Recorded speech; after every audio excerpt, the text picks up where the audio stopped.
Hey guys, welcome. Look where we are today. No sports today. We've got a magic window with which to do some math for you today, though. We're gonna write backwards and left-handed. That's what we're gonna attempt today. All right. So, Some of us write left-handed anyway. oh yeah, that's right. That's okay. Not backwards though. Right. So we're gonna talk about distributing today. And when I was thinking about distributing, it reminded Mr. Dupler of a story he wants to tell you. Well, let's just say that you're building. You're in charge of the electricity to build a new neighborhood. So there's a bunch of houses, right? So like right here, we're gonna have a house. Don't hate on the artwork. It's just all for purpose, right? And then over here we've got another house, right? And then they're all the same. They're all kind of similar. And then maybe let's put another house here. Well, you're not going to buy a house that doesn't have electricity, right? So over here, this is going to get real artistic. Wow. We're going to have the power plant that makes the electricity. Okay, we need a big door to go into the power plant that makes electricity. And the job of this power plant right here is to give electricity to the new neighborhood that we just built. So if we make a plan to give electricity to that house and then electricity to that house, we have a problem because nobody's going to buy this house in the middle. It doesn't have any electricity. So the biggest rule that we have to live by is everybody in the neighborhood, everybody in this group has to get electricity. You have to distribute the electricity to every single house, right? So what does that have to do? Yeah, no kidding. Why would you build a house or a neighborhood without electricity? What's that got to do with us in algebra? Well, this is the same rule that you have to live by when we start distributing. We have to make sure that we hit everything in the neighborhood. And that neighborhood is what's in parentheses. Could be two things, could be three things, could have a letter, could not have a letter, but we've got to make sure we hit the whole neighborhood with what we're distributing from our power plant. Okay? You guys have probably seen that before. Those lines coming across. That should look familiar. We're gonna do a couple math problems. That was a beautiful picture. I was impressed. I practiced. But we're going to do some math examples here. And so at any point, I'm going to write two questions, and then you guys can pause and try it yourself. I'm going to do one, and Mr. Dupler will do one. So this first problem here looks like this. And then my other problem I'm going to have looks like this. And you guys can stop the video, try these, see if you get the right answer, and then check with me when you unpause the video. All right, so I'll do this one first. And so when we're distributing, we distribute to each house in the neighborhood, like Mr. Dupler said. So this 3 gets multiplied to each term, okay? So I ask myself, what is 3 times 4n? And really it's like, what is 3 times 4? 3 times 4 is 12, and then I just tack that n on as well, all right? And then 3 times 5 is 15. So I put my plus sign, 15. So look at that. I distributed. Isn't that beautiful? All right. I'm going to try this one. This one's just a little bit different. Now there's 3 houses here, or there's 3 terms that we're multiplying to. And this one has this has a y. Its variable part is different than this one. But that's okay. I'm going to distribute the 7 to each one of these terms. All right. So 7 times 3x is 21x. 7 times 4y, and I'm actually going to drop my plus sign down right now. So 7 times 4 is 28. So 7 times 4y is 28y. And then my last one, I'll put my plus sign down. 7 times 2 is 14. And just like that, I distributed. Isn't that beautiful? All right. We're going to do a couple more examples here with you. Mr. Dupler, you want these next ones, or you want me to do them? Sure, we'll jump in. We'll trade. I'm having fun here. Here, I'll write one problem here for you, and then I'll swap while you're writing it. All right, Mr. Dupler wants to do that problem.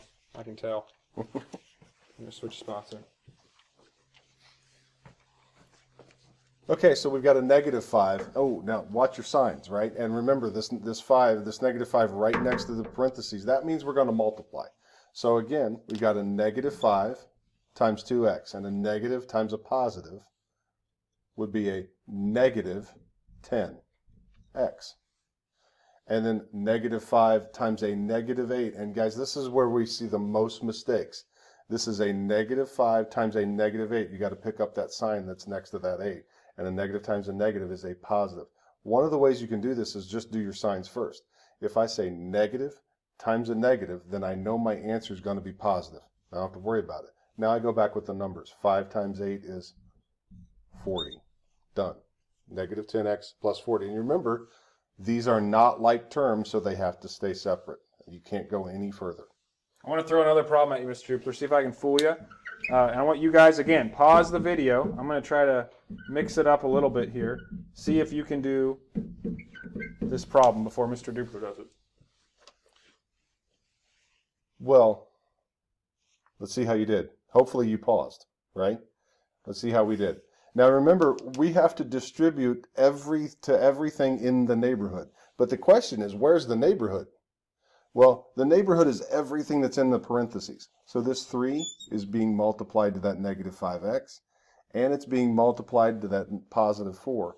But this -3x is outside the neighborhood. It doesn't get that 3. Off the grid. It is off the grid, sitting there by itself, maybe producing its own electricity. I don't know.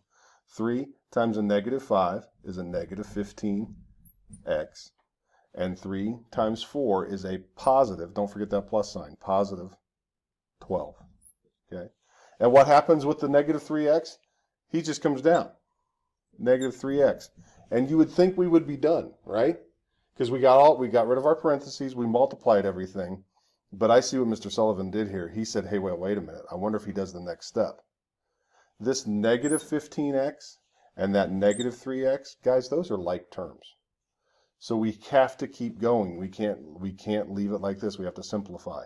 And a -15 and a -3 is a -18x, and the plus 12 just comes down. And that's as far as that will go.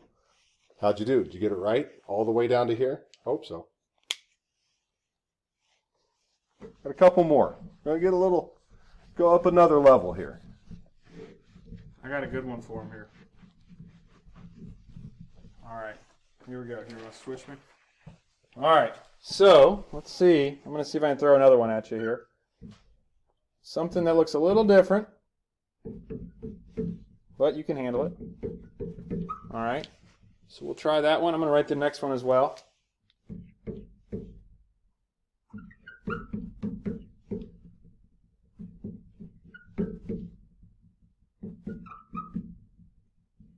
Okay, so let's attack this one first. Okay, so I see my parentheses, but I'm not 100% sure what I'm distributing on this one because there's just this negative sign out here. So if you just see the negative sign, mathematicians, they don't always write everything. Like, this is really a -1. Sometimes they get lazy and they don't write it. We just assume negative means -1. But that's a -1 that I'm distributing to these terms here. Okay. So -1, it's just going to change the sign of these things. This was a +9, it's going to become a -9. And this was a -4, it's going to become a +4. So -1 times 9n is -9n, just like I had said. -1 times -4, so that's a +4. And then out here, remember this is the guy off the grid. Electricity didn't go to this house. I'm just going to drop it down, okay? I did not distribute my -1 out here because that was not in the parentheses. All right, so again, I'm going to combine like terms. I'm not done here. I got to clean this up a little bit. I see this has the same variable part as this, and I always circle the sign in front of them. So I know this is a -9n, this is a +4n. And so if I combine those, I'm going to get a -5n. It stays negative because that was the large one. And my +4, my constant, just kind of, there's nothing to combine with, so that's it. All right. If you can get these, guys, this is what the homework's going to look like. So you're doing great. All right, this last one's a little bit tricky because what's different on this one? 2 sets of parentheses. And all I'm going to do is distribute my 4, and then I'll distribute my 5 to these next. So let me do this part first. So 4 times 3x is going to be 12x. 4 times -2 is going to be a -8. All right, and then over here I'm going to distribute my 5 to both of these. Okay, so 5 times negative 2x is going to be a negative 10x. And then a 5 times a positive 5 is 25. All right, you should know that we're not quite done yet. Can you see that? Am I blocking it? We're not quite done yet. We have like terms. So I'm going to look at this first. 12x, negative 10x, okay? If I combine those, I'm going to get a positive 2x. And then also I have a negative 8 and a positive 25, which is going to get me that's like 25 minus 8. So that's going to get me a positive 17. All right. Did I do that right? Okay, so I had to check if I could subtract it right for a second. Okay, I doubted myself for a moment. There we go. Okay, so did you get the same answer? Did you get these answers? You should have been pausing and checking with us. But that's it for today, guys. Hopefully those problems weren't too complicated and that made sense. And I really like Mr. Dupler's example with the house getting the electricity. I think that's helpful. It might seem silly, but hopefully you'll remember to multiply to everything in the parentheses. All right, guys. Have a good one. See ya.